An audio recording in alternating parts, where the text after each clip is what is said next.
Golden State Media Concepts bring you Book Review Podcast, a haven for bookworms of all ages and the widest genres, from mystery to memoirs, romance to comedy, fantasy to sci-fi. If you love to read, this is a podcast for you. It's the Golden State Media Concepts Book Review Podcast.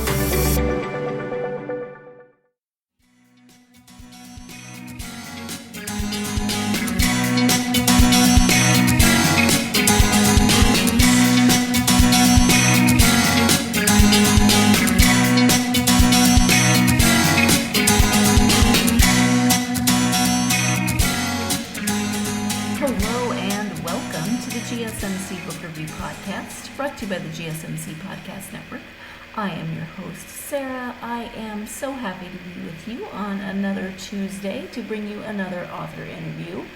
Hope you are doing well. I had a great weekend. I mean, the crazy thing about living in Europe is that you could travel around Europe. I know that sounds stupid, but yeah, my husband and I took a road trip to Spain. That's not something you can do when you live in California. You can't just take a road trip to Spain. It was 2 hours, and we were in Sevilla, and we spent a beautiful weekend. We just happened to get there, no planning on our part. On the last night of the Flamenco Festival, we saw beautiful dancing. We met some incredible people, and then the next day we wandered around the square with the cathedral, and oh my gosh, it was beautiful. I could go on for a very long time, but I'm not going to, because that's not what you tuned in to listen to. Just thought I would share that I had an amazing weekend, and I hope that you have also had an amazing weekend, no matter what it involved. It was 90 degrees in Spain on Sunday. It snowed at my sister's house for Mother's Day on Sunday. That was just a rude Mother's Day present. That's what I have to say about that. But hopefully, if you celebrated Mother's Day, you had a lovely day as well, or you celebrated your mother, or I know it can be a hard day for some people, and hopefully you were surrounded by love regardless of the circumstances of the day. I want to make one comment about the last episode when I spoke with Joe Lee about his graphic novel, Forgiveness. At one point, I think I said it was historical fiction, and that is clearly incorrect. So I just want you to know that I do know that it's history. It's not historical fiction, that it is the story of a real woman who had a real life, and this was not fictionalized about her life. It was her story. So just throwing that out there. Not historical fiction, real story, nonfiction. Anyway. Want to move on now to today's author interview. I'm speaking with author Robert Stephen Goldstein about his novel, Cat's Whisker. Cat's Whisker is the story of Samuel Barron, an engineer, inventor, and successful entrepreneur. Trained as a scientist, Barron nonetheless nurtures a lifelong fascination with mysticism and spirituality, investigating themes as varied and interesting as meditation, jiu-jitsu, biology, anthropology, tai chi, BDSM, and the search for the perfect cocktail. His life is a quest, ultimately a successful one, for a view of the cosmos where science and spirituality don't just peacefully coexist, but are instead intimately bound up as co-equal aspects of an integrated and inspiring reality.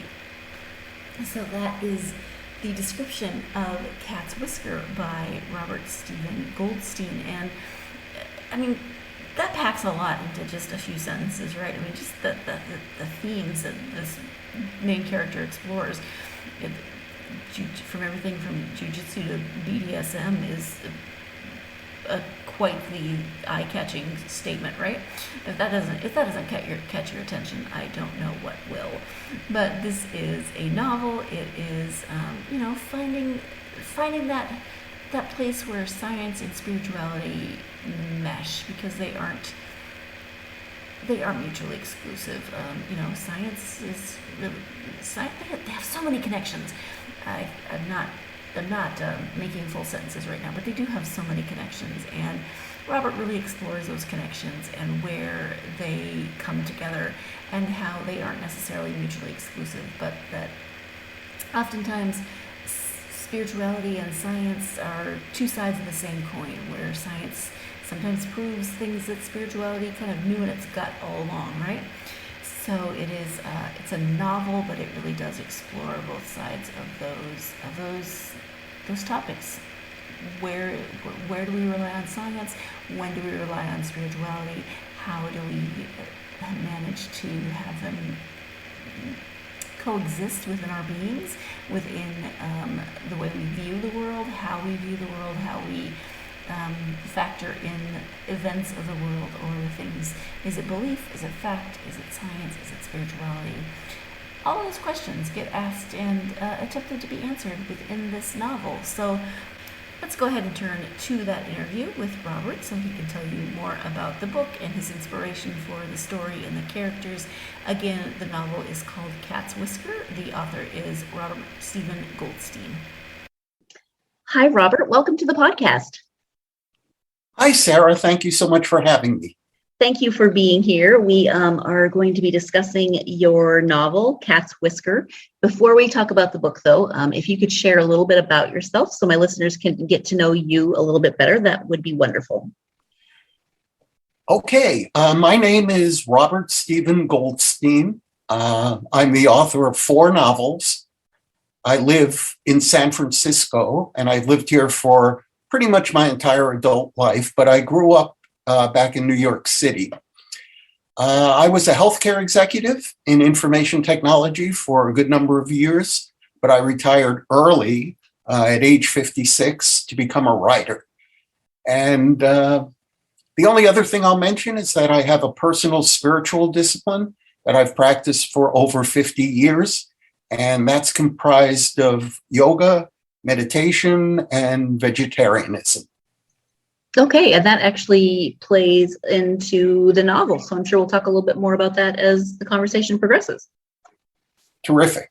So let's talk about the book now. Again, it is a novel. It's called Cat's Whisker. Can you give an overview of the story? Yeah, I got the inspiration for this a number of years ago. I read an article, and it said that in many parts of our country, the percentage of people who believe in Darwin's theory of evolution is smaller now than it was 50 years ago. And that shocked me. My first reaction was, well, we seem to be moving completely in the wrong direction. Mm-hmm. Wow. I read more of the article, and it became quite clear that the reason most people gave was that evolution, and often science in general, conflicted with their belief in religion. And I thought, my first reaction was, how sad. People are missing out on the wonders of science so that they can practice their religion. But the more I thought about it, and this is especially true here where I live in the San Francisco Bay Area, because so many of my friends identify as agnostic or atheists, so they have absolutely no spiritual component in their lives, none. And I thought, aren't they missing out on something equally important? I mean, every society on record has sought to create a connection with the spiritual aspect of the cosmos. So many of the people I know are missing that. And that's a huge thing to miss. So I decided to write a novel, Cat's Whisker. I write novels to begin with, so that's the way I generally express myself. And I thought this would be a book about a character who wants both science and spirituality in his life. But more than that, not just to have science and spirituality kind of peacefully or tenuously coexist, but to create a mindset where the two merge and actually work together to form a gestalt that's greater than the sum of its parts. And that's what I tried to do in the novel Cat's Whisker. Yeah, and that's something that one of my first impressions was that exact thing. I think so many people I talk to feel often that science and religion can be mutually exclusive. And so it's really interesting that you chose to write this novel and address just that they don't have to be mutually exclusive, but what does that look like? Exactly. And, and it's funny The pandemic has not done much good or much in the way of positive things for most people, including myself, but it actually helped Cat's Whisker get published, I think. I had Cat's Whisker lying around for 2 or 3 years trying to find a publisher, and nobody really thought that this theme of science and spirituality was resonant sufficiently to pick it up. As soon as the pandemic hit, and we started getting this anti-science reaction from many people, being anti-mask and anti-vaccine, and it became part of the discussion, part of the zeitgeist. Suddenly, this novel became appealing to some publishers. So I think that what you said about the conflict between science and spirituality is even more acute right now because of recent events. Mm-hmm. And so the novel reads, it's written in the first person. It's told by the main character, whose name is Samuel Barron. It reads in a lot of ways, it feels like a memoir, like you're reading a memoir. Did you set out to write it in that style, or did that kind of develop as you wrote? Yeah, I tried to get into the head of Samuel Barron and how he would recount his story and his life. And in some ways, he's a very spiritual individual. In other ways, he's trained in a very exacting manner as a scientist and engineer. So it seemed to me that this is the way he would tell his story. All right. Now that you know a little bit more about Cat's Whisker and about Barron as the main character, Samuel Barron as the main character, let's go ahead and take our first break of the podcast. When we come back, Robert will be talking a little bit more about Samuel and what about him might resonate with readers. So stay tuned. You're listening to the GSMC Book Review Podcast, and I'll be right back. Golden State Media Concepts bring you the Bible Study Podcast. Reflect and journey the Bible as together we study God's Word and be inspired. Bible study made fun and informative for all ages. It's the Golden State Media Concepts Bible Study Podcast.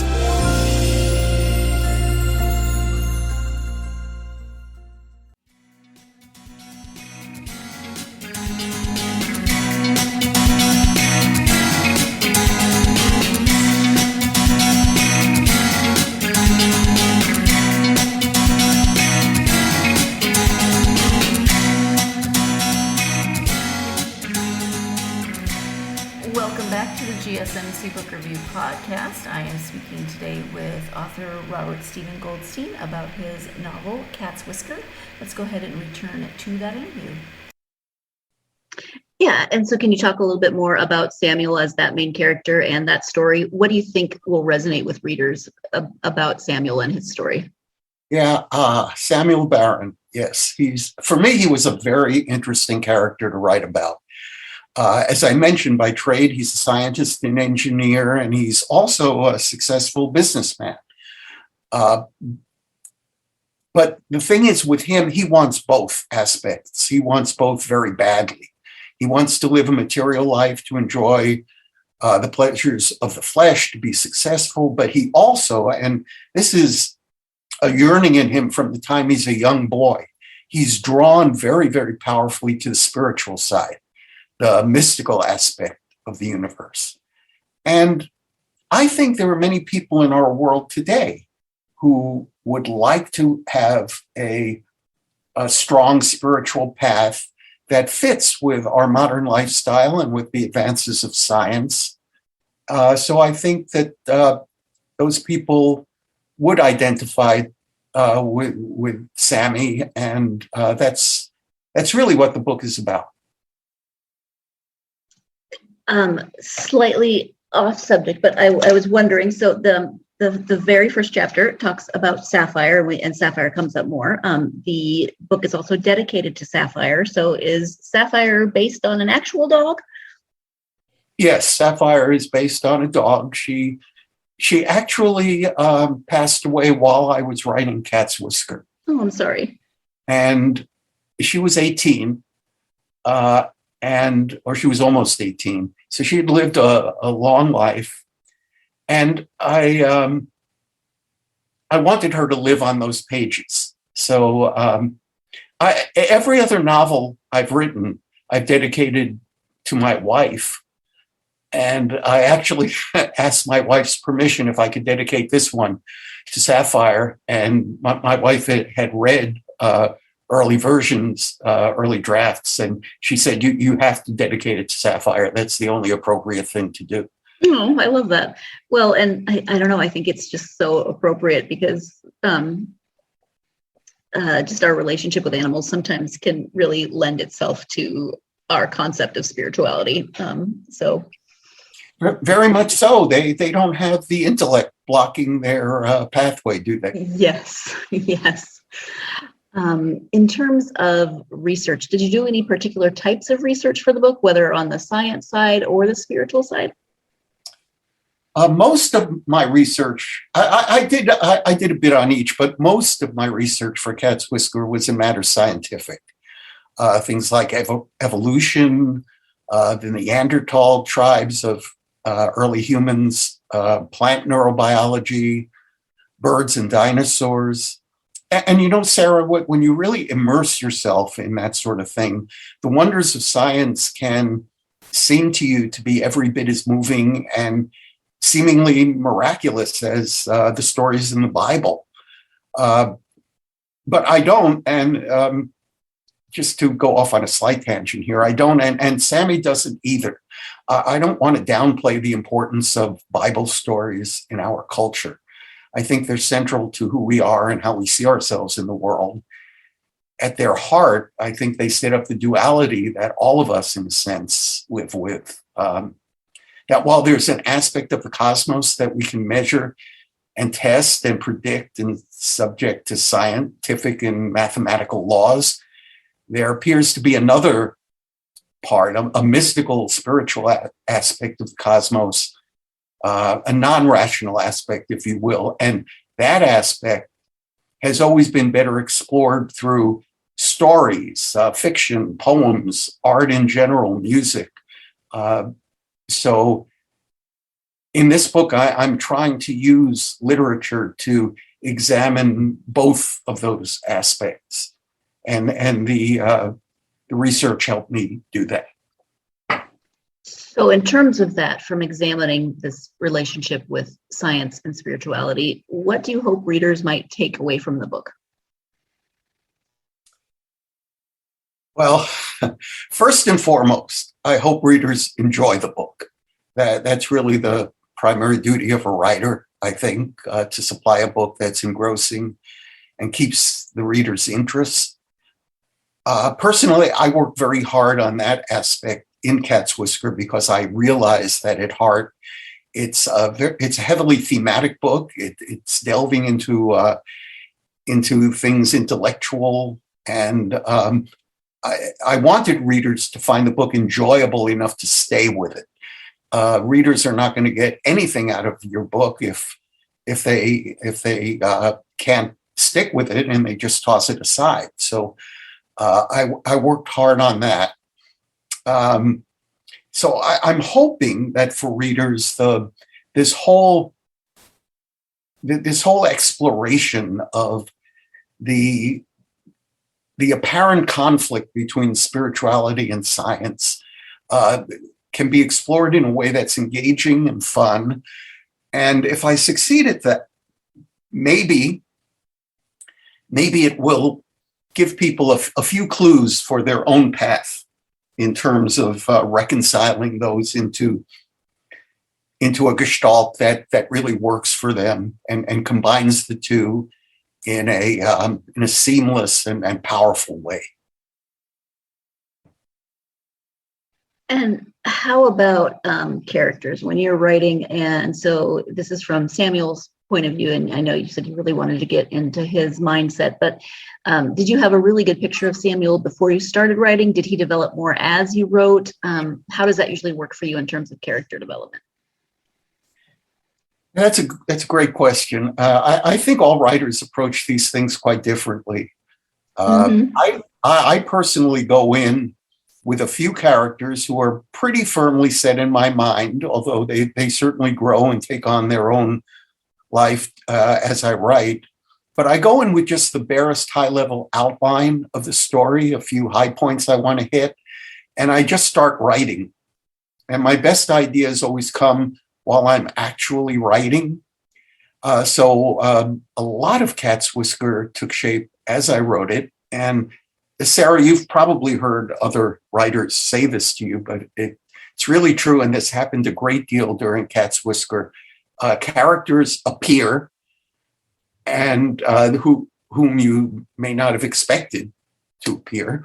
And they and they do things and say things that it's almost as if you hadn't planned that, but they've taken on a life of their own. So some aspect of the subconscious, I think, in a writer's mind is working when that happens, and conscious volitional control over your characters kind of cedes a bit to other forces, intuitive forces within you, I think.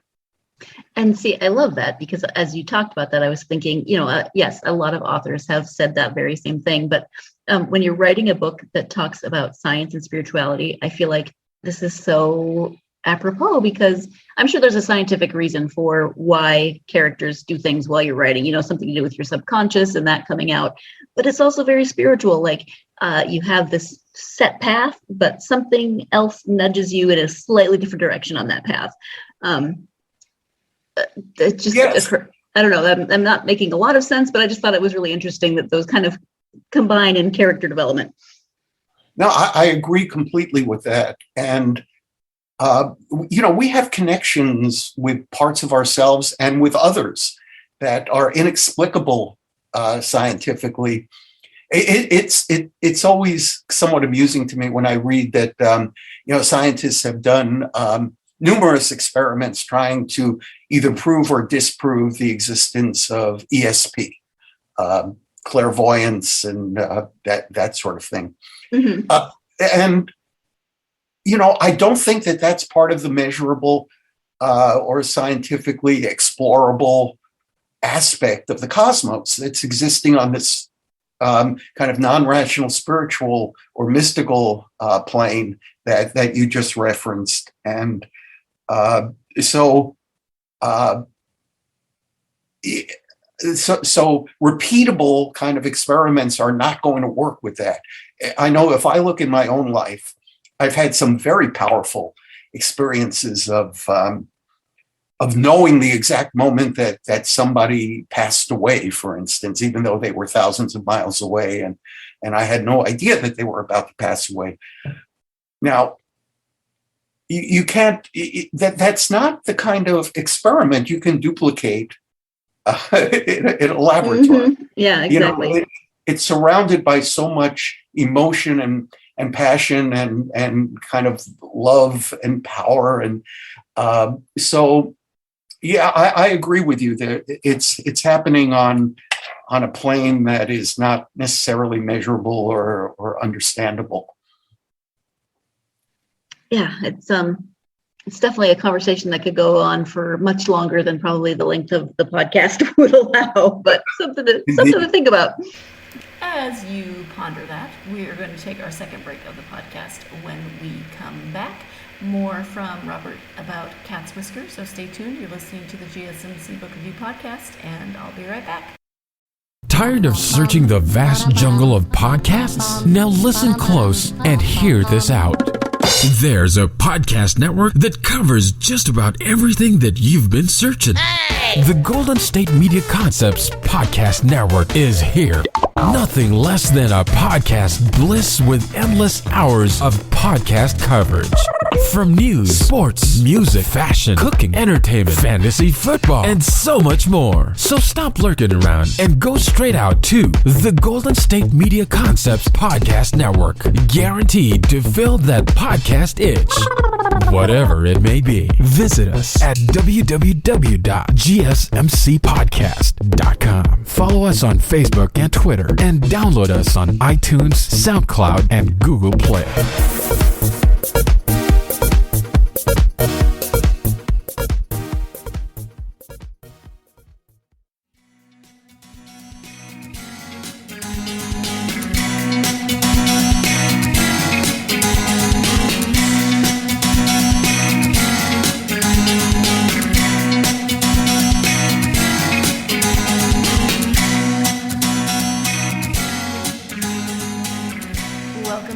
GSMC Book Review Podcast. I am speaking with Robert Stephen Goldstein about his novel Cat's Whisker. Let's go ahead and return to the interview with Robert.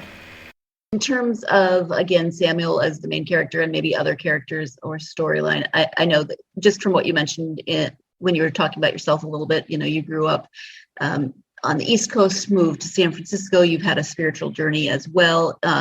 So are there a lot of parts of you in Samuel, or just kind of little bits here and there? How does that work in terms of autobiographical elements when you're writing? It's a very funny thing. People who know me, some of them will say to me, "Oh, this is an autobiographical novel. Samuel Barron is just like you." And then other people who know me say, "How did you come up with this guy? He's nothing like you." Oh, funny. So I think that there are certainly some aspects of me in Samuel Barron, and there are some aspects of other people I've known. But he is not I. We're quite different in many ways. And certainly, although our mutual spiritual journeys may have been somewhat similar in kind of a grand overview, they were quite different in terms of the timeline and the accompanying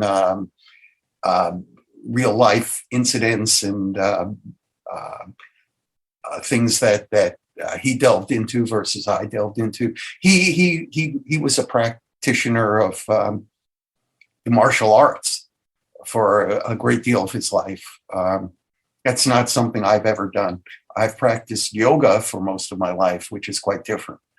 But they're both practices that can have a very strong spiritual component if they're pursued in that way.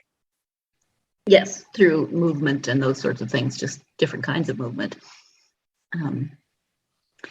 This is not your first novel, so are there any other novels that you want to highlight during this time, or anything that you're working on now that you want to talk about?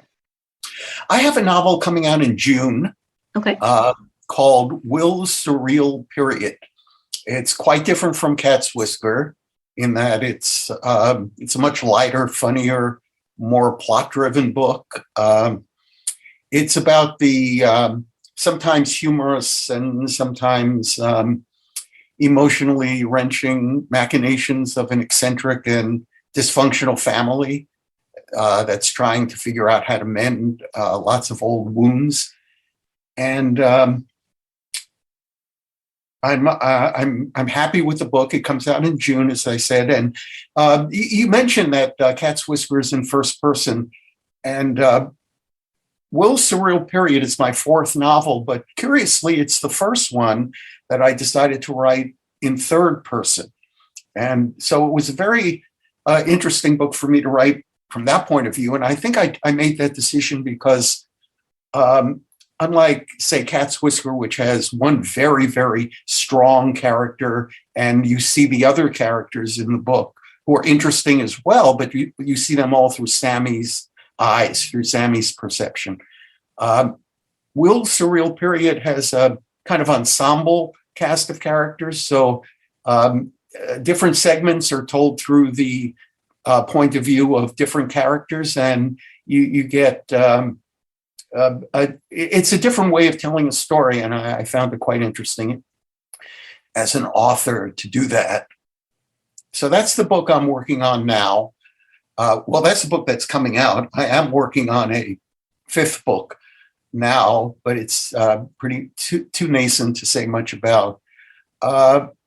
If there's another book that I'll just mention, the best-selling novel to date that I've written is a book that came out in 2020 called Enemy Queen. And again, quite different from the others that I've written. This one is a sexual comedy of manners, a sex farce, you might say.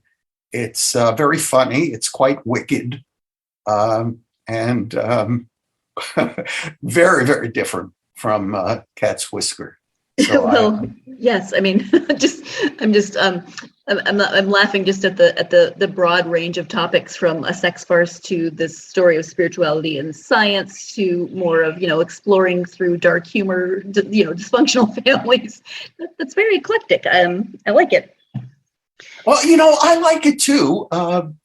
The publicists or marketers that I work with don't especially love it. No, they don't like it when you don't fit into one box all the time. Yes, you don't fit into one box. And Robert, you're not creating a brand.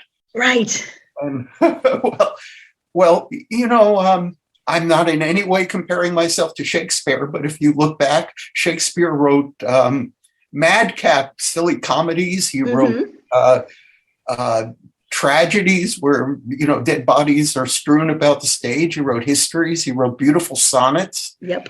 I don't remember anybody complaining that his brand was muddled or confused. Those are the lost manuscripts, or the lost communications between Shakespeare and whoever was promoting him. Right, between Shakespeare and his publicist. Yes. Back to writing in first person and third person. Since you'd been writing in first person up till this point, was it hard for you to shift, or did it come pretty naturally because of the nature of the story you were writing? Well, I've written in third person. I just haven't written a novel. Oh, okay. Third person. I've written short stories in third person. So the shift was not that difficult, and I think in the case of the ensemble cast, the very nature of that novel lent itself to telling different segments through the eyes of different people, because if you tell a story in first person, you can get very, very deeply into the thinking of that character. But you can only talk about what that character sees and knows and is aware of. So if things are happening somewhere else that will eventually come into the story, you really can't talk about that if you're writing strictly in first person. In Will's Surreal Period, I had a story where part of the family is on the East Coast, part is on the West Coast. They're moving around and in some cases converging upon each other. So things are happening in one area that other people know nothing about.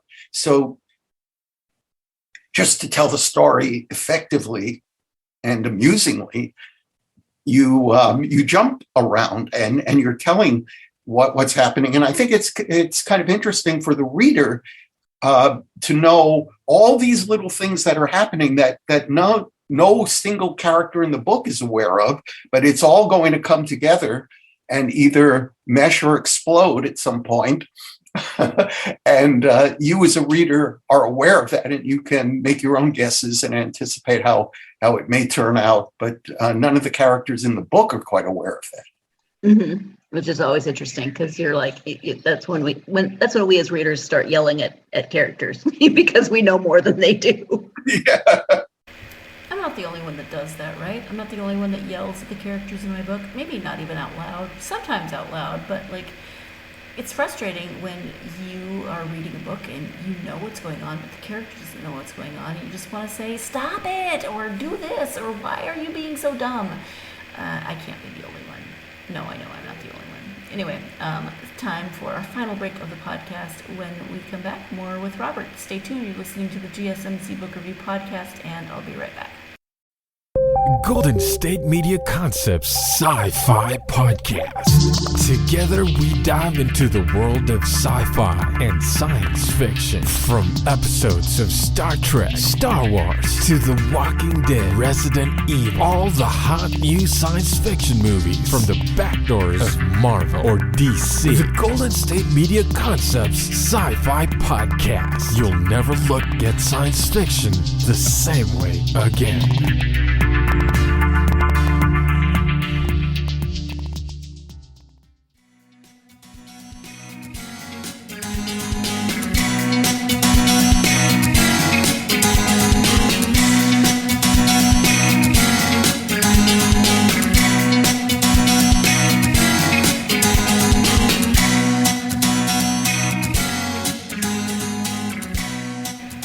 Welcome back to the GSMC Book Review Podcast and the conclusion of my interview with author Robert Stephen Goldstein. You mentioned that you retired a little early in life and you started writing, but had you been writing before that? Had you wanted to write before that? How did that work for you in terms of deciding to write for publication? Yes, Sarah, I've always wanted to write. I learned to read when I was only 3 years old. And amazingly, I just started writing stories pretty much immediately after that. When I was 7, I remember I had a poem published in my elementary school newspaper. And then when I was a senior in high school, I wrote a short story called Fumatorium, and it won first prize in the Scholastic Magazine's National Short Story Contest. So then I went to college and I majored in English literature and creative writing. I even published a couple of articles in trade journals while I was in college. But at that point, once I graduated, it seemed that I really had a decision to make. And it just seemed to me when I really looked inside myself that I wasn't ready.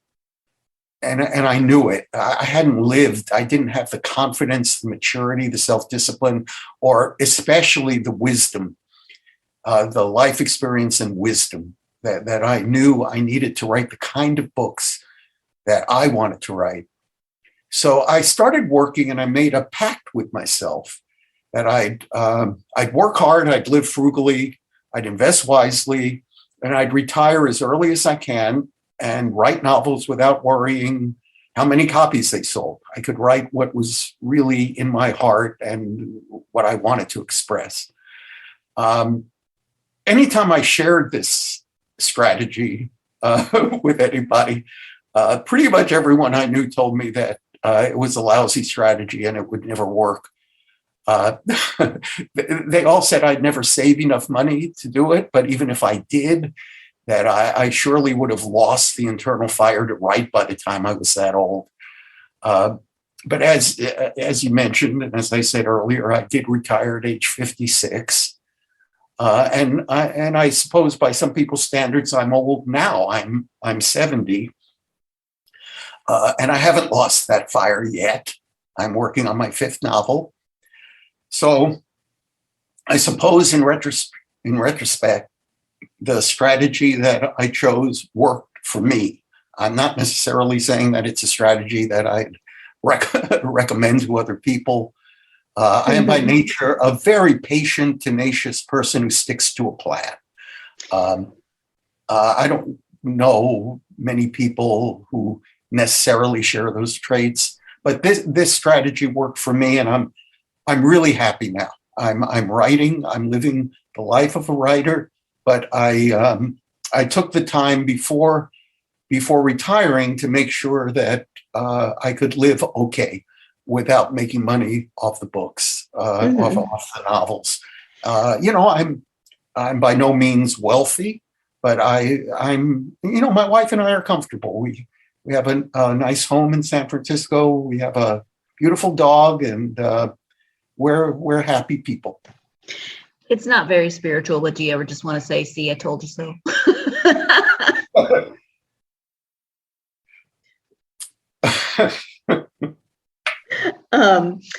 From your own experience then, and maybe it's not too try to invest wisely and retire earlier. But what advice would you give to aspiring authors? I'd say if you love it, do it. You have to do it. You have to find a way to do it that works for you. The one thing I would caution is please don't expect to make a living from it, because almost nobody does.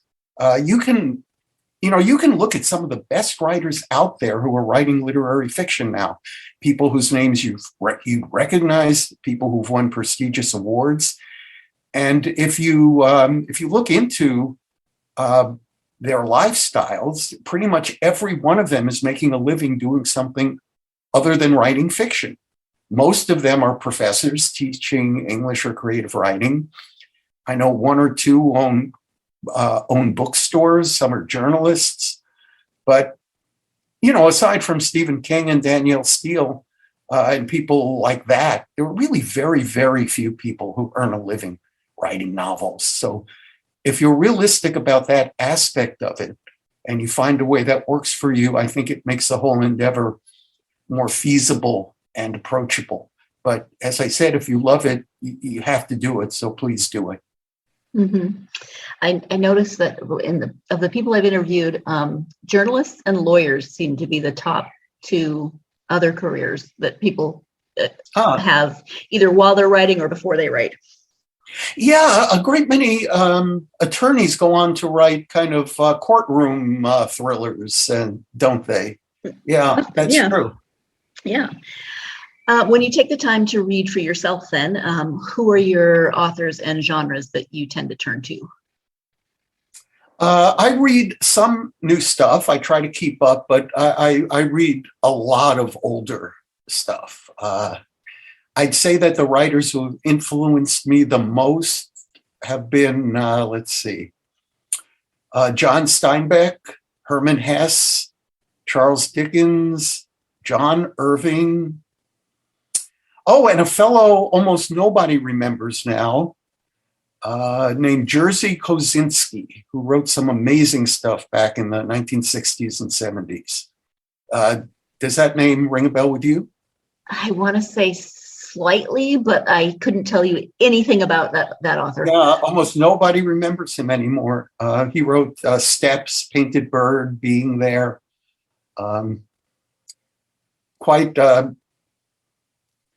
I would love to see what he was writing now, but sadly he ended his own life when he was 57 years old. So we won't know that. But those people. I read more old fiction than new fiction, I suppose. When you are an active writer, you get to know other writers, and so you read each other's books.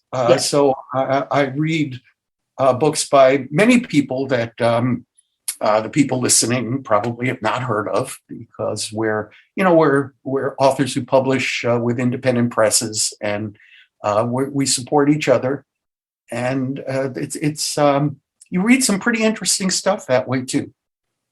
Oh, I agree. I mean, I've through this podcast, I've read books that I would never have come across otherwise. So I'm sure nice. You're in almost exactly that same position. Yeah. And so sometimes I'm on social media and there's the books that everyone is talking about, everyone's promoting, and I'm like, yes, but there's so much more out there. In terms of internet and social media, I believe you have a website. So if you can share your website as well as any social media platforms where people might be able to interact with you. Yeah, if you Google Robert Stephen Goldstein, you should find me. If you Google Robert Stephen Goldstein author, you will definitely find me. My author website is robertstephengoldstein.com. From there, you can link to any books you might be interested in purchasing. I have an author page on Facebook. I'm on LinkedIn a bit. I'm not huge on social media beyond that. Another thing my publicists are not thrilled about. I'm sure not. But Robert Stephen Goldstein, Stephen is with a V, yep. And Goldstein is EIN. Mm-hmm. But I'm pretty easy to find. Yep. And I think yesterday when I Googled you, I accidentally did Stephen with a PH, but I still found you. So. Oh, I'm glad to hear that. I did not pre-look at your name before I typed it into the search engine. Yeah. I don't know why. There are many people who just think of me as a PH Stephen. I don't know if that signifies that they find me articulate or something. I hope it's that they don't find me intimidating or arrogant, but I don't know why. But that's the first assumption many people make. Well, and I don't even know why. I mean, I don't usually type Stephen with a PH, so maybe I was just in a strange place yesterday for myself. I don't know. In any event, it's not the direction my parents took. That's right. Well, Robert, we've talked about quite a few different things today during our time together, but is there anything that we haven't covered that you would like to bring up or highlight at this time? Let's see. Sarah, there is one little interesting tidbit I'd like to share about Cat's Whisker. People often ask me, what on earth do the whiskers of a cat have to do with your novel? Yes, good point. I just like to clarify that the reference in the title has absolutely nothing to do with house cats. A cat's whisker detector, which is often just called a cat's whisker, was actually the original semiconductor. Long before we had vacuum tubes or transistors or even crystal diodes, we had these things called cat's whiskers. They looked like kind of very long phonograph needles that scratched at the surface of a piece of semiconducting mineral, often galena. Anyway, I chose that as the title to the book, kind of in a nod to Hermann Hesse and his great spiritual novel, Steppenwolf. In the novel Steppenwolf, the main character loves classical music and finds it very spiritual, and that character is able to sense the spirituality inherent in the music, even when he listens to it on scratchy old phonograph records. So similarly, in my book, Sammy builds a cat's whisker radio set when he's a kid. It's a very meaningful project for him. It plucks radio waves out of the air, and he's built it with just things he found in his own kitchen. And later, when Sammy's an old man, he kind of likens that cat's whisker to his daily meditation sessions, where he's trying in a way to sort of pluck spirituality out of the mystical aspect of the cosmos, as if he's a human cat's whisker. So that is that's why the book's called Cat's Whisker. It plays an important part in the novel. Well, and thank you for that. That's very helpful. I will just say that at the beginning, when you were talking about Sapphire the dog, I was like, now I'm offended on Sapphire's behalf that the book is called Cat's Whisker. Not really, but I was. It's always good to have the backstory for titles. Robert, I want to say thank you so much for taking the time to talk to me today, to talk about Cat's Whisker and some of your other writings, spirituality and science. I really, really appreciate your time. Thanks so much, Sarah. It was great talking to you. It's been a real pleasure. I very much appreciate the opportunity. Take care and be well. Thank you. You too. Thank you again to Robert for taking the time to talk to me about Cat's Whisker and writing and his other novels. As always, I really appreciate it.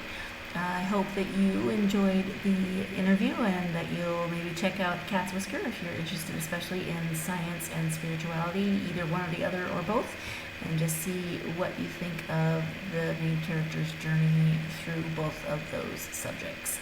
I also hope that you will join me next time when I am welcoming author Katia Canna-Mason to talk about her memoir, A House of Music, Raising the Canna-Masons, They are a remarkable family, 7 children, all classically trained musicians, and you're going to have to tune in next time to find out more about that, but a really remarkable family, and so join me for that conversation with Caddy on the next episode. In the meantime, if you are a fan of this podcast, please, as always, like, follow, subscribe, do all those things that will get you new episodes when they come out. Leave a review if you haven't done so already. Really helps us to get this podcast out to more listeners such as yourselves. That review can be written or starred, but anything helps. And also follow us on social media, Facebook, Twitter, Instagram, and TikTok. Love hearing from listeners, so hit me up on social media and let me know what you're thinking these days, what you're reading these days, what's going on in your life. Hope you're having a great week. Hope that your week continues to go well, or if it hasn't gone great so far, that it gets better. And maybe even if it doesn't get better, I hope it does, but regardless, if it's great, if it's not going well, if it needs to get better, if it does get better, whatever's going on in your life, I really hope that you can find time to, take a mental health break and get yourself lost in a really good book. Talk to you next time. Thanks. You've been listening to the Golden State Media Concepts Book Review Podcast, part of the Golden State Media Concepts Podcast Network. You can find this show and others like it at www.gsmcpodcast.com. Download our podcast on iTunes, Stitcher, SoundCloud, and Google Play. Just type in GSMC to find all the shows from the Golden State Media Concepts Podcast Network, from movies to music, from sports to entertainment, and even weird news. You can also follow us on Twitter and on Facebook. Thank you, and we hope you have enjoyed today's program.